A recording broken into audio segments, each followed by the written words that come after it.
सलाद और अंकुरित थोड़ा सा खाने में जरूर होना चाहिए। हम अपने छोटे बच्चों को पतंजलि गुरुकुल में, आचार्य कुल में रोज आदत डाली हुई है, थोड़ा पहले अंकुरित खाओ, थोड़ा सा सलाद खाओ। सीक्वेंस, क्रम ये होना चाहिए, पहले कच्चा सलाद और फल। लोग उल्टा करते हैं, सब खा पी करके ऊपर से फल खाएंगे ना, पहले लेना चाहिए ऊपर से, फिर खा पी करके मीठा जो भी कुछ किसी को, अब मीठा है तो नेचुरल स्वीट, चीनी तो मना ही कर दी मैंने, तो उसका खांड, बूरा, शक्कर, बहुत सारी चीज़ें आपको दे रखी है, उससे बनी हुई कोई मिष्टान्न भी लेना है तो लास्ट में मिष्टान्न खाना चाहिए। वैसे पहले ऐसे ही किया करते थे, खीर हलवा सब लास्ट में खाया करते थे। वो अलग बात है, अनड़ेपने में लोग क्या क्या करते थे, अरे बोलो भाई ये रोटी तो रोज ही खाया, आज तो हलवा ही शुरू में ही टेक लो, ये गलत बात है। शुरू में हलवा पूड़ी नहीं खाना चाहिए, लास्ट में खाना चाहिए। और अंत में क्या करना चाहिए ये भी सुनो, अंत में लेना चाहिए आपको, हमने 3 तरह का तो सिरका उपलब्ध करा रखा है, एप्पल विनेगर, चुकंदर विनेगर और जामुन का विनेगर। सिरका, पहले सिरका और कांजी सब बनाते थे घरों में, तो खुद भी बना लो, इसमें क्या है, मूली, चुकंदर, गाजर, उसमें थोड़ी सी राई डाल लो, थोड़ा सा जीरा डाल लो, थोड़ी सी, और आज हल्दी तो आजकल कम डालते फैशन में, थोड़ी सी हल्दी भी जरूर डालनी चाहिए। राई, उसमें थोड़ी पीली सरसों, राई और सेंधा नमक, ये उसमें फर्मेंटेशन और उसके प्रिजर्वेशन का भी, प्रिजर्व भी करता उसको, वो सड़ेगा नहीं। फिर कांजी अथवा सिरका ये खाने के अंत में लेना चाहिए, अथवा लवण भास्कर, हिंगवाष्टक चूर्ण थोड़ा छाछ दही में डाल करके लेना चाहिए। आजकल लोग नींबू निचोड़ करके पीते हैं, कुछ जो फैशन में थोड़ा बहुत कुछ लोगों ने सीख लिया है। नींबू उतना अच्छा नहीं होता है, सबसे अच्छा होता है, हमने आपको एप्पल विनेगर भी उपलब्ध करा रखा है, इससे सस्ता और 100% प्योर हो ही नहीं सकता। हमने चुकंदर का भी विनेगर आपको उपलब्ध करा रखा है, और जिनको डायबिटीज है उनको जामुन का सिरका उपलब्ध करा रखा है। जामुन, एप्पल, या जिनको खून की कमी है चुकंदर का। और हाँ, जिनको खून की कमी है, पेट गड़बड़ रहता है, भूख नहीं लगती, नींद नहीं आती है, वो द्राक्षासव ले लिया कर। कुछ लोग जो है डाइजेशन अच्छा रहे, भूख अच्छी लगे तो 2 चम्मच वाइन पीते हैं आजकल, मैंने देखा, ये नया शौक चला है लोगों में। आपको वाइन पीने की जरूरत नहीं है, द्राक्षासव पियो, खून की कमी है लोहासव पियो, कब्ज रहता है अभयारिष्ट पियो, कब्ज रहता है तो। माताओं बहनों को 10 मूलारिष्ट पीना चाहिए। ये खाने के बाद ऐसे छोटे छोटे करेक्शन कर लो अपने लाइफ में, ये बड़ी काम की चीजें हैं। और हां, शाम को 5-6 बजे के बाद लिक्विड चीजें लेनी बंद कर दो, नहीं तो रात को शूशू के लिए उठोगे, फिर नींद खराब होगी, क्वालिटी स्लीप कैसे आएगी। 5-6 बजे के बाद भी मैं देखता हूं लोग आइस वाटर पीते रहते हैं। बहुत लोग, मतलब इतनी मूर्खतापूर्ण, मैंने कहा ना, दिवालिया निकाल रखा दिमाग का। कोशिश तो ये करो कि 7 बजे के बाद कोई खाना ना खाओ और 5 बजे के बाद कोई लिक्विड ना लो ज्यादा, फिर वो रात को ही शूशू वाला कार्यक्रम नहीं होगा। अच्छा ये है कि आप दोपहर का 1 बार का खाना खाओ, शाम को फल का लो, फल या उबली हुई सब्जियां या दूध, सुबह फल, रस, काढ़े आदि, दोपहर का खाना ले लो 1 बार का। 1 भुक्तम सदा आरोग्यम, द्विभुक्तम बलवर्धनम, त्रिभुक्तम सदारोगम, चतुर्भुक्तम तु मार्गम। ये चीजों पर ध्यान दो जरा। आहार के पूरे प्रकार बताएंगे आपके।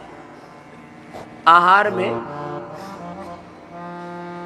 लगभग 10 बड़े तत्व हैं। उसमें विटामिन कितने, vitamin D, B12, calcium, iron, omega vitamin, फिर उसमें प्रोटीन कितना, फिर उसमें प्रोटीन में भी एक सूक्ष्म प्रोटीन होता है कोलेजन के लिए के रूप में, जिससे कि हमारी स्किन के सबसे नीचे हाइपोडर्मिस, बीच में डर्मिस और ऊपर एपिडर्मिस, उस स्किन को पोषण मिले। बीच वाला जो हिस्सा ना वो देता है ऊपर नीचे, तो उसके प्रोटेक्शन के लिए भगवान ने 2 लेयर बना रखी।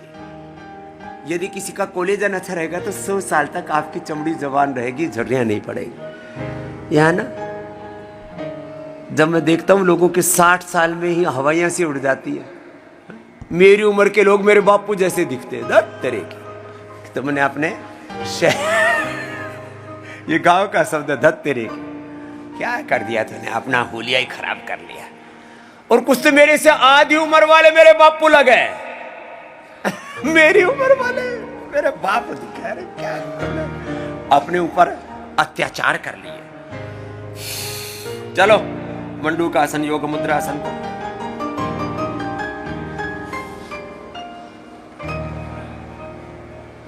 तो आपकी डाइट में विटामिन्स, न्यूट्रिशंस, विटामिन्स में vitamin D, B12, calcium, iron, omega, उसमें विटामिन सी, जिंक, फिर विटामिन ए, विटामिन के, विटामिन ई, ये सब बोले जी इतनी चीजें कहां से लाएं?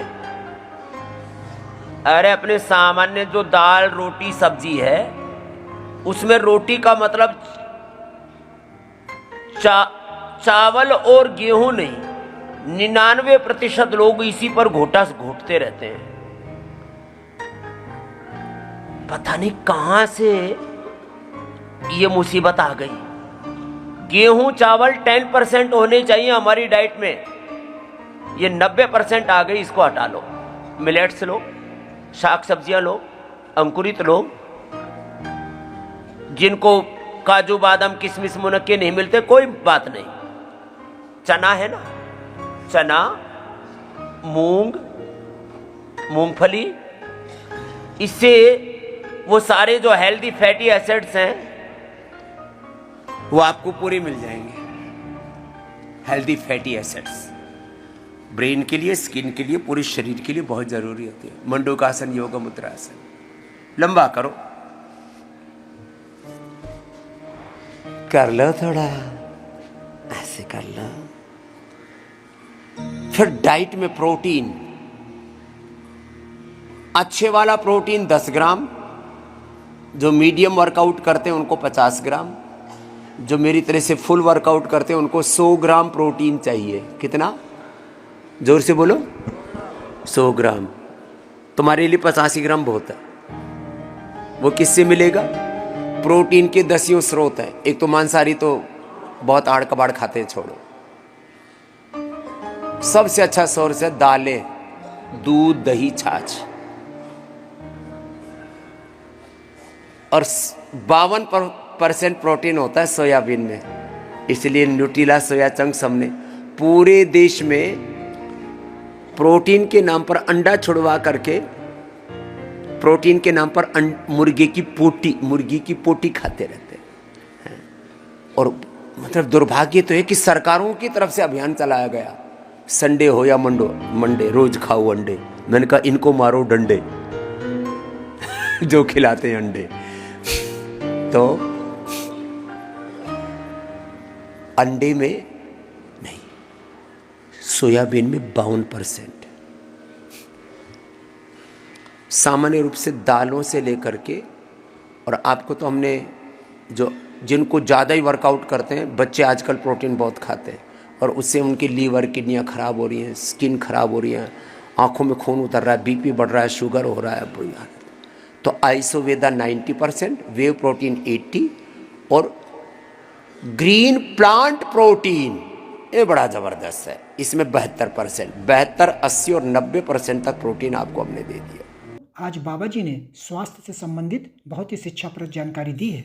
आशा करता हूँ कि यह स्वास्थ्य से संबंधित शिक्षाप्रद जानकारी आप लोगों को अवश्य पसंद आई होगी।